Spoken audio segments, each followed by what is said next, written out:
Bismillahirrahmanirrahim. Assalamualaikum warahmatullahi wabarakatuh. Allahumma salli ala Sayyidina Muhammad wa ala ali Sayyidina Muhammad.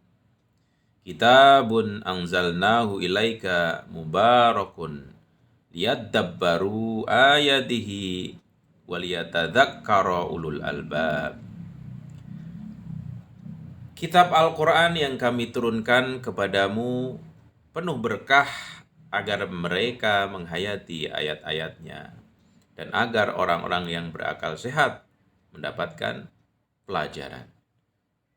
Surat As-Sadd, surat ke-38 ayat 29. Para pendengar yang budiman, pada kesempatan yang lalu saya sudah berbagi tentang menghayati Al-Quran dan pencegahan terhadap pengabaian Al-Quran.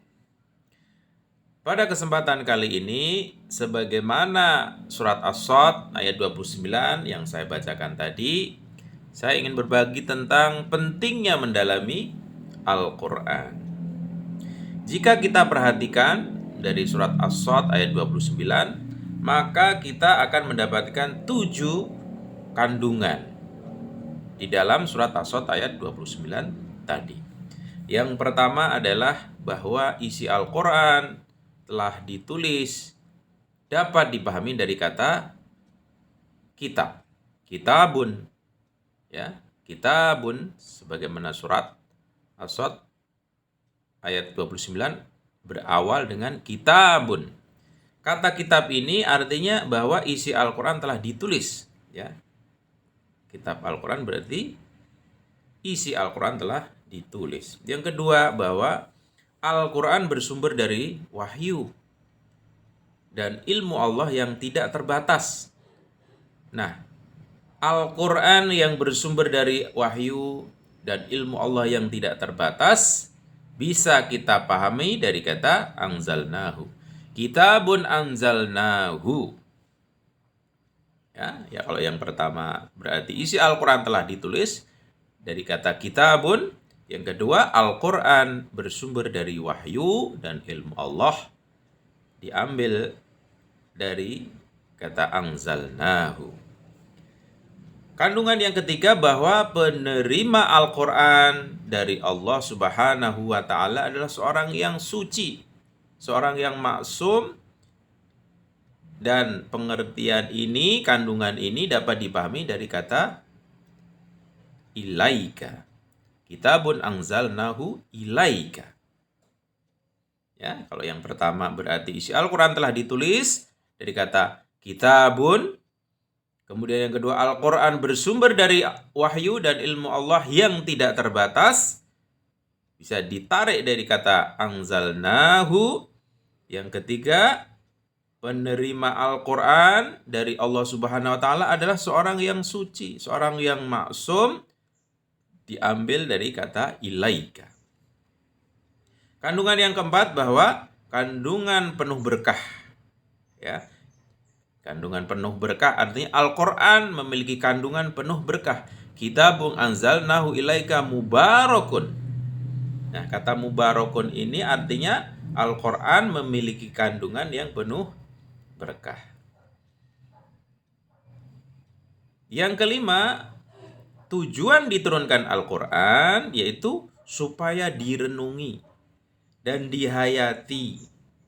Ya, tujuan diturunkan Al-Quran supaya direnungi dan dihayati ini kita ambil dari kata liyadabbaru. Kitabun anzalnahu ilaika mubarakun liyadabbaru. Ya, liyadabbaru. Kemudian yang keenam, bahwa pengetahuan tentang isi dan kandungannya, kandungan Al-Quran itu adalah muqaddimah, adalah pendahuluan untuk melakukan gerak spiritual, mendekatkan diri kepada Allah Subhanahu wa Ta'ala. Pengertian ini atau kandungan ini dipahami dari kata liyatadzakkar. Kalau yang pertama tadi liyadabbaru, direnungi, dihayati. Kemudian liyatadzakkar artinya bahwa pengetahuan tentang Al-Quran isi kandungan ini sebagai perantara, sebagai muqaddimah, ya, sebagai wasilah untuk melakukan gerak spiritual, untuk mendekatkan diri kepada Allah, ya. Liyatadzakkaru. Kemudian yang terakhir, orang yang akan berhasil mendapatkan pelajaran dari Al-Quran adalah orang-orang yang berakal. Ulul albab. Ya. Yang pertama, kitabun, isi Al-Quran ditulis. Ya, isi Al-Quran memang ditulis. Anzalnahu, artinya Al-Quran bersumber dari wahyu, dari ilmu Allah yang tidak terbatas. Anzalnahu ilaika, penerima Al-Quran dari Allah Subhanahu wa ta'ala, seorang yang suci, seorang yang maksum. Mubarakun, artinya kandungan Al-Quran itu penuh berkah. Liyatadabbara, artinya tujuan diturunkan Al-Quran supaya liudabbaru, ya, supaya direnungi, supaya dihayati. Waliyatadzakkara, pengetahuan tentang isi dan kandungan Al-Quran itu menjadi muqaddimah, perantara, gerak spiritual kita dalam rangka mendekatkan diri kepada Allah Subhanahu wa ta'ala. Kemudian yang terakhir, orang yang akan berhasil mendapatkan pelajaran dari Al-Quran ini adalah orang-orang yang berakal, ulul albab, orang yang tercerahkan. Oleh karena itu, para pendengar yang budiman, merenungi dan menghayati Al-Quran adalah suatu hal yang sangat penting. Seseorang yang tidak merenungi dan menghayati ayat-ayat Al-Quran pantas mendapatkan celaan dari Allah Subhanahu wa ta'ala. Sebagaimana Allah Subhanahu wa ta'ala berfirman, maka tidakkah mereka menghayati Al-Quran atau hati mereka sudah terkunci? Sebagaimana di dalam surat Muhammad, surat yang ke-47 ayat 24. Dalam pandangan Al-Quran, ya, seorang alim Rabbani adalah orang yang pekerjaannya berkaitan dengan belajar. Sekali lagi, seorang alim Rabbani adalah orang yang pekerjaannya berkaitan dengan belajar dan mengajarkan Al-Quran. Sebagaimana di dalam surat Al-Imran, surat ketiga ayat 79. Walakin kunu rabbanina bima kuntum tu'allamunal kitaba wa bima kuntum tadrusun. Jadilah kalian pengabdi-pengabdi Allah, Rabbaniyun, karena kamu mengajarkan Alkitab dan karena kamu mempelajarinya. Berkenaan dengan tidak terbatasnya pengetahuan yang ada di dalam Al-Quran, Imam Ali berkata, lautan yang tidak diketahui dasarnya.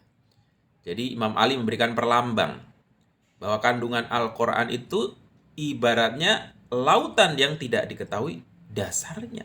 Bagaimana kita mengetahui lautan yang tanpa dasarnya? Artinya sangat dalam sekali.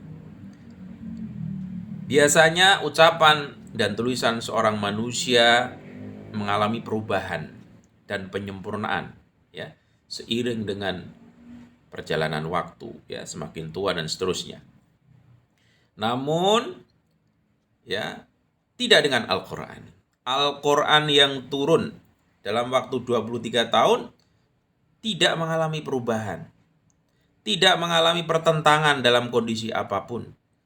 Baik dalam kondisi perang, baik dalam kondisi damai, kondisi terasing, kondisi kuat, kondisi lemah, dan itu pun tidak dipelajari dari bahasa seorang. Al-Quran adalah dari Allah Subhanahu wa ta'ala, bukan dari seseorang, bukan dari bahasa yang dikeluarkan dari seseorang. Hal ini menunjukkan bahwa Al-Quran adalah firman Allah Subhanahu wa ta'ala, bukan sesuatu yang dipelajari dari manusia. Karena itu Al-Quran mengingatkan sebagaimana Di dalam surat An-Nisa, surat keempat ayat 82. Afala yatadabbarunal Qur'an walau kana min 'indi ghairillahi lawajadu fihi ikhtilafan katsira. Maka tidakkah mereka menghayati mendalami Al-Qur'an? Sekiranya Al-Quran itu bukan dari Allah, pastilah mereka menemukan banyak hal yang bertentangan di dalamnya. Adapun rahasia perintah mendalami Al-Quran untuk semua kalangan, untuk seluruh masa, untuk seluruh generasi, karena setiap pemikir di setiap zaman akan dapat sampai kepada satu titik kesimpulan. Ya. Sekali lagi, rahasia perintah mendalami Al-Quran adalah untuk semua kalangan, seluruh generasi. Karena setiap generasi, setiap pemikir di setiap generasi akan dapat sampai pada satu titik kesimpulan. Dengan sedikit saja kita mendalami ayat tadi, kita sampai pada kesimpulan yang pertama bahwa tidak berpikir tentang Al-Quran itu akan mendapatkan kecaman dari Allah Subhanahu wa Ta'ala. Tidak berpikir tentang Al-Quran. Jadi Al-Quran tidak menjadi wasilah bahan manusia untuk berpikir, mendapatkan kecaman dari Allah Subhanahu wa Ta'ala. Yang kedua, mendalami Al-Quran dapat menjadi obat yang menyembuhkan sifat munafik. Yang ketiga, jalan menuju Islam dan Al-Quran adalah dengan cara apa? Dengan cara berpikir, mendalami, bukan dengan cara yang taklid buta, mengikuti tanpa mengetahui hujahnya. Sekali lagi, jalan menuju Islam dan Al-Quran itu dengan cara berpikir dan mendalami, bukan dengan taklid. Yang keempat, Al-Quran mengajak semua orang untuk mendalaminya. Dan pemahaman manusia akan sampai pada pengetahuan-pengetahuan yang terkandung dalam Al-Quran. Pasti ketika kita berpikir, kita mentadaburi Al-Quran, kita mendalami Al-Quran, maka manusia dengan irodahnya yang kuat tadi akan sampai pada pengetahuan-pengetahuan yang terkandung di dalam Al-Quran. Yang kelima, adanya dugaan pertentangan di dalam Al-Quran. Ini sebenarnya adalah akibat tidak mengkaji dan mendalami Al-Quran. Kenapa ayat 1 bertentangan dengan yang lain? Itu karena orang itu tidak mengkaji secara betul, secara mendalam kandungan dari Al-Quran. Jadi penyebabnya itu. Dzon, artinya dugaan. Yang keenam, tidak adanya pertentangan di antara ayat-ayat Al-Quran menunjukkan bahwa Al-Quran itu memang bersumber dari zat yang tidak mengalami perubahan. Jika seandainya zat Allah Subhanahu wa Ta'ala mengalami perubahan, tentunya ilmunya juga mengalami perubahan. Dan itu tidak ditemukan. Tidak ada pertentangan di antara ayat-ayat Al-Quran. Ya. Karena segala sesuatu yang datang dari Allah adalah benar, adalah permanen, abadi, sehingga jauh dari pertentangan.